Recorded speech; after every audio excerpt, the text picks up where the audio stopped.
வணக்கம் நண்பர்களே! நான் உங்கள் இனியன். நீங்க ஃப்ளைட்ல ட்ராவல் பண்ணியிருந்தீங்கன்னா, ஏர்போர்ட்ல உங்களுக்கு பரிச்சயம் இல்லாத பல வார்த்தைகள் நீங்க கேள்விப்பட்டிருக்கலாம். உதாரணமா security check, boarding gate, paging call, fragile, check in counter, ATC, aero bridge இதுபோல பல வார்த்தைகள் நீங்க கேள்விப்பட்டிருக்கலாம். இதுக்கு பேர் என்ன சொல்லுவாங்க பார்த்தீங்கன்னா, ஏர்போர்ட் டெர்மினாலஜி அப்படின்னு சொல்லுவாங்க. அப்படின்னா என்ன அர்த்தம்னா, ஏர்போர்ட்ல மட்டும் தான் இது மாரி வார்த்தைகள் அதிகமா பயன்படுத்துவாங்க. இந்த வீடியோல நம்ம என்ன பார்க்க போறோம்னா, அந்த வார்த்தைகள்லாம் என்னென்ன? அதற்கான விளக்கம் என்ன என்றத நம்ம பார்க்க போறோம். இந்த டீட்டெயில்ஸ் நம்ம எதுக்கு தெரிஞ்சுக்கணும் அப்படின்னு கேட்டீங்கன்னா, இத மாரி டீட்டெயில்ஸ் நீங்க தெரிஞ்சுக்கிட்டீங்கன்னா, அடுத்த தடவ நீங்க ஃப்ளைட்ல போம்போது உங்களுடைய ஃப்ளைட் ஜர்னி சூப்பரா இருக்கும். அதுல எந்த மாற்று கருத்தும் கிடையாது. வீடியோவ ஸ்கிப் பண்ணாம முழுசா பாருங்க. கண்டிப்பா உங்களுக்கு பயனுள்ளதா இருக்கும். வாங்க வீடியோக்குள்ள போகலாம். First terminal. இது ஏர்போர்ட்ல கட்டப்பட்ட ஒரு பில்டிங். ஒரு பேசஞ்சர் ஃப்ளைட்ல வந்துட்டு போறதுக்கான உருவாக்கப்பட்ட இந்த பில்டிங்ல எல்லா ஃபெசிலிட்டீஸுமே இருக்கும். உதாரணமா departure gate, arrival gate, check in counter, security check, boarding gate, waiting hall இது போல எல்லா ஃபெசிலிட்டீஸும் இருக்கிறதுக்கு பேரு தான் டெர்மினல் அப்படின்னு சொல்லுவாங்க. அடுத்தது டிபார்ச்சர் அண்ட் அரைவல்.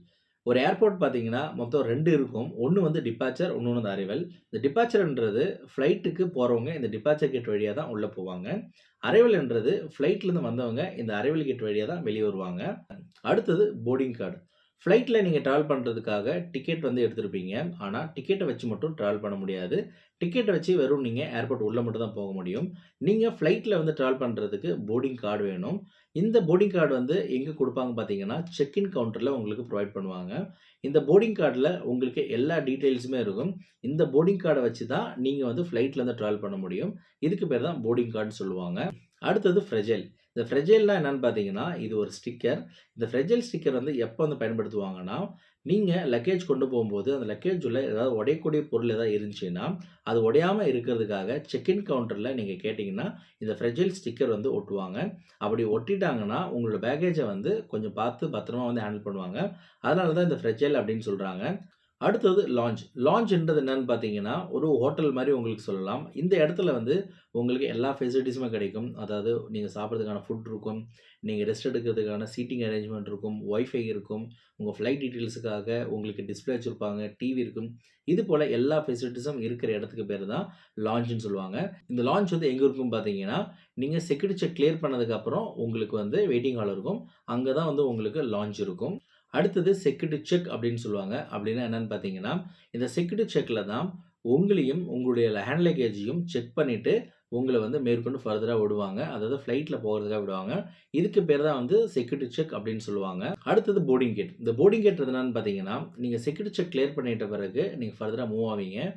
நீங்க போனதுக்கப்புறம் பார்த்தீங்கன்னா, அந்த இடத்துல உங்களுக்கு எல்லா ஃபெசிலிட்டீஸுமே இருக்கும். லான்ச் இருக்கும், உங்களுக்கு ஃபுட் கோர்ட் இருக்கும், உங்களுக்கு ஷாப்பிங் மால் மாரி உங்களுக்கு இருக்கும். அதுல ஒவ்வொரு தனித்தனியான கேட் இருக்கும். அந்த கேட் வழியா தான் உங்களுக்கான ஃப்ளைட்ட நீங்க ரீச் பண்ண முடியும். அந்த ஒவ்வொரு கேட்டுக்கும் பார்த்தீங்கன்னா, போர்டிங் கேட் சொல்லுவாங்க. இந்த போர்டிங் கேட் வழியா தான் நீங்க ஃப்ளைட் போக முடியும். அதுக்காக தான் போர்டிங் கேட் சொல்றாங்க. அடுத்தது ஏரோ பிரிட்ஜ். ஏரோ பிரிட்ஜ்னா பார்த்தீங்கன்னா, டெர்மினலும் ஃப்ளைட்டையும் கனெக்ட் பண்ற பிரிட்ஜ்க்கு பேர் தான் ஏரோ பிரிட்ஜ்ன்னு சொல்லுவாங்க. நீங்க ஃப்ளைட்ல டிராவல் பண்றீங்கன்னா, உங்களோட ஃப்ளைட் ஏரோ பிரிட்ஜ்ல கனெக்ட் ஆயிடுச்சுன்னா, நீங்க ஏரோ பிரிட்ஜ் மூலியமா தான் நீங்க ஃப்ளைட்ல உள்ள போவீங்க. அடுத்தது கோச்.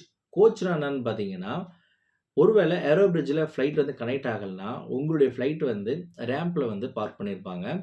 அப்படி பார்க் பண்ணியிருக்கும்போது, நீங்க போர்டிங் கேட்ல இருந்து அந்த ரேம்ப் வரைக்கும் போறதுக்கு பஸ்ல தான் போவீங்க. அந்த பஸ்ஸுக்கு பேர் தான் கோச்ன்னு சொல்லுவாங்க. அடுத்தது அisle சீட். அisle சீட்னா என்னன்னு பார்த்தீங்கன்னா, நம்மளுக்கு எல்லாருக்குமே விண்டோ சீட் தெரியும், மிடில் சீட் தெரியும். அisle சீட்ன்றது என்னன்னு பார்த்தீங்கன்னா, கார்னர் சீட். அதாவது ஒரு ஃப்ளைட்ல நீங்க உள்ள போகும்போது சீட்டிங் அரேஞ்ச்மென்ட் இருக்கும். அதுல கார்னரா உட்கார்ற இடத்துக்கு பேர் தான் அisle சீட்ன்னு சொல்லுவாங்க.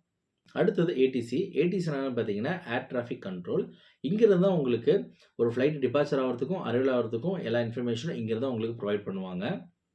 அடுத்தது லேவட்ரி. லேவட்ரி என்னன்னு பார்த்தீங்கன்னா, நீங்க ஃப்ளைட் உள்ள போனதுக்கப்புறம் டாய்லெட் இருக்கும். அந்த ஃப்ளைட் உள்ள இருக்கிற டாய்லெட்டுக்கு லேவட்ரி தான் சொல்லுவாங்க.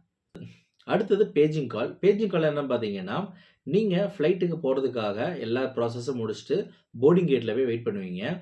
போர்டிங்க ஸ்டார்ட் பண்ணுவாங்க. போர்டிங் ஸ்டார்ட் பண்ணியும் நீங்க ஃப்ளைட்டுக்கு வராத பட்சத்தில இந்த பேஜிங் கால் போடுவாங்க. அப்டின்னா என்ன அர்த்தம்னு பார்த்தீங்கன்னா, எங்க இருந்தாலும் நீங்க உடனே போர்டிங் கேட் வரணும்னு அர்த்தம். இதுக்கு பேர் தான் பேஜிங் கால் உங்களுக்கு ஸ்டார்ட் பண்ணுவாங்க. அடுத்தது அப்கிரேட் அப்டின்னு சொல்லுவாங்க. அப்கிரேட் என்னன்னு பார்த்தீங்கன்னா, ஒரு சில டைம்ல வந்து ஃப்ரீக்வென்ட் ஃப்ளையருக்குலாம் பார்த்தீங்கன்னா, ஏர்லைன்ஸே வந்து அப்கிரேட் பண்ணி அவங்க கிளாஸ வந்து மாத்துவாங்க. அதாவது எக்கனாமிக் கிளாஸ்ல வந்து பேசஞ்சர் வந்து ட்ராவல் பண்ணாங்கன்னா, அவங்க அப்கிரேட் பண்ணி பிசினஸ் கிளாஸ் வந்து புரொவைட் பண்ணுவாங்க. அது மட்டும் இல்லாம ஒரு சில டைம்ல வந்து ஏர்லைன்ஸே வந்து அப்கிரேட் பண்றதுக்கான சான்சஸ் இருக்கு. அதெல்லாம் அடுத்த தடவ நீங்க ஃப்ளைட்ல போம்போது அப்கிரேட் பண்றதுக்கு ஏதாவது சான்ஸ் இருக்கான்னு சொல்லிட்டு ஏர்லைன் ஸ்டாஃப்ட்ட கேளுங்க. சப்போஸ் இருந்துச்சுன்னா அவங்க உங்களுக்கு பண்ணி தருவாங்க. அடுத்தது பேக்கேஜ் கிளைம். பேக்கேஜ் கிளைம்னா என்னன்னு பார்த்தீங்கன்னா, நீங்க கொண்டு போற செக் இன் லக்கேஜ வந்து செக் இன்க்கு வந்து ட்ராப் பண்ருவீங்க. அந்த செக் இன் லக்கேஜ எங்க எடுப்பீங்கன்னு பார்த்தீங்கன்னா, அரைவல்ல போய் தான் நீங்க எடுப்பீங்க. அந்த அரைவலுக்கு பேரு தான் வந்து பேக்கேஜ் கிளைம் அப்படின்னு சொல்லுவாங்க. அடுத்தது வந்து கன்வேயர் பெல்ட். கன்வேயர் பெல்ட் என்னன்னு பார்த்தீங்கன்னா, அந்த கன்வேயர் பெல்ட்ல தான் உங்களுடைய லக்கேஜ வந்து சென்ட் பண்ணுவாங்க. அதுக்கு பேரு தான் கன்வேயர் பெல்ட் அப்படின்னு சொல்லுவாங்க. உங்களோட லக்கேஜ் வந்து எந்த கன்வேயர் பெல்ட்ல வருதோ, அந்த கன்வேயர் பெல்ட்க்கு நேர்க்கா நின்னு உங்க லக்கேஜ வந்து நீங்க கலெக்ட் பண்ணியிருக்கலாம். அடுத்தது ஸ்கேனிங். ஸ்கேனிங்னா என்னன்னு பார்த்தீங்கன்னா, உங்களுடைய செக் இன் லக்கேஜ் அதாவது ரிஜிஸ்டர் லக்கேஜ வந்து எக்ஸ்ரேன்னு சொல்லிட்டு ஒரு மிஷின் இருக்கும். அந்த எக்ஸ்ரே மிஷின் உள்ள உங்களுக்கு வந்து ஸ்கிரீன் பண்ணுவாங்க. அத ஸ்கிரீன் பண்ணிட்டு உங்க லக்கேஜ் வந்து சேஃபா இருக்கும் பட்சத்தில தான் அக்செப்ட் பண்ணுவாங்க. இந்த ப்ராசஸ் பேர் வந்து ஸ்கேனிங் அப்படின்னு சொல்லுவாங்க. இமிகிரேஷன்றது என்னன்னு பார்த்தீங்கன்னா, நீங்க இன்டர்நேஷனல் பேசஞ்சரா இருந்தீங்கன்னா, கண்டிப்பா இமிகிரேஷன் கிளியர் பண்ணிட்டு தான் நீங்க போகணும். இந்த இமிகிரேஷன்ல உங்க டாக்குமெண்ட் எல்லாமே செக் பண்ணுவாங்க. அதாவது உங்களோட விசா, உங்களோட பாஸ்போர்ட் அதுபோல எல்லா டாக்குமெண்ட் செக் பண்ணிட்டு தான் அக்செப்ட் பண்ணுவாங்க. இது வந்து இமிகிரேஷன். கஸ்டம்ஸ் என்னன்னு பார்த்தீங்கன்னா, சுங்க அதிகாரி அப்படின்னு சொல்லுவாங்க. நீங்க இன்டர்நேஷனல் ஃப்ளைட்லேருந்து நீங்க ட்ராவல் பண்றீங்கன்னா, கண்டிப்பா கஸ்டம்ஸ் நீங்க கிளியர் பண்ணிட்டு தான் நீங்க ட்ராவல் பண்ற மாரி இருக்கும். இந்த வார்த்தைகள் இல்லாம, இன்னும் நெறைய வார்த்தைகள் வந்து ஏர்போர்ட்ல வந்து காமனா வந்து யூஸ் பண்ணுவாங்க. உங்களுக்கு அதெல்லாம் தெரிஞ்சுக்கணும்னா, கமெண்ட் செக்ஷன்ல கமெண்ட் பண்ணுங்க. கண்டிப்பா உங்களுக்கு நான் ரிப்ளை பண்ணுவேன். நான் குடுத்த தகவல் உங்களுக்கு கண்டிப்பா பயனுள்ளதா இருந்திருக்கும்னு நம்புறேன். உங்களோட ஃப்ரெண்ட்ஸ் அண்ட் ஃபேமிலி யாராவது ஃப்ளைட்ல ட்ராவல் பண்ணாங்கன்னா, அவங்களுக்கு இந்த வீடியோ ஷேர் பண்ணுங்க. கண்டிப்பா அவங்களுக்கும் பயனுள்ளதா இருக்கட்டும். உங்களுக்கு ஃப்ளைட் டிராவல் பத்தி வேற ஏதாவது டவுட் இருந்தாலும், கமெண்ட் செக்ஷன்ல கமெண்ட் பண்ணுங்க. கண்டிப்பா உங்களுக்கு நான் ரிப்ளை பண்ணுவேன். மேலும் ஃப்ளைட் டிராவல் சம்பந்தமான எந்த ஒரு வீடியோக்கும் நம்ம சேனல மறக்காம சப்ஸ்கிரைப் பண்ணிடுங்க. நன்றி, வணக்கம்.